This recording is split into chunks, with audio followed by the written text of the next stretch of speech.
Star Trek: Strange New Worlds actor Martin Quinn reveals the key reason he thinks playing Scotty is easier than Spock. The series, streaming on Paramount Plus, follows the crew of the USS Enterprise years before Captain Kirk takes over command of the iconic Starfleet vessel. Quinn made his way onto the Enterprise in Star Trek: Strange New Worlds Season 3 as Montgomery Scott, following in the footsteps of James Doohan and Simon Pegg playing the famous engineer. In an interview with Screen Rant's John Orquila, Quinn reveals he believes it's easier to play Scotty than Spock as an actor. He elaborates that Spock actor Ethan Peck has to deliver all of his lines quickly and precisely, whereas Quinn can hesitate on delivering some of his lines. Check out his quote below.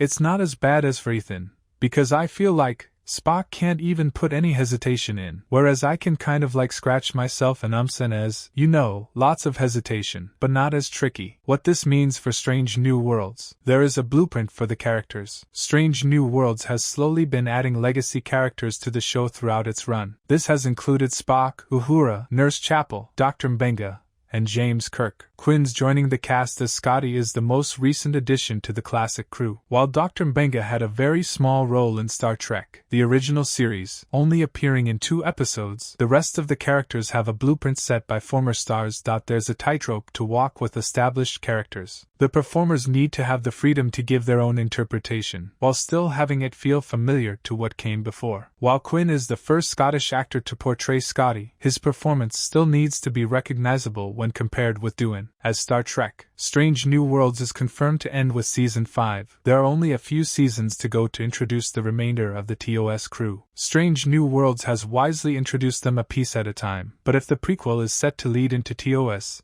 it still has a little way to go to establish all the necessary characters. Our take on Scotty being easier to play: Spock rarely lets out his human side. Spock at his wedding in Star Trek: Strange New Worlds Season 3. Due to Spock's pre-established way of communicating, Peck has to interpret the character in a familiar way. As Leonard Nimoy played Spock with very recognizable patterns, Peck's performance has to indicate that Spock is moving toward the iconic portrayal. Spock at this point in time is more susceptible to emotional outbursts from his human side, so Peck does not need to perfectly mirror Nimoy. Given that Quinn has less rigid guidelines to follow than Peck, it makes sense that Scotty would be easier to play in Star Trek: Strange New Worlds. Thanks for watching.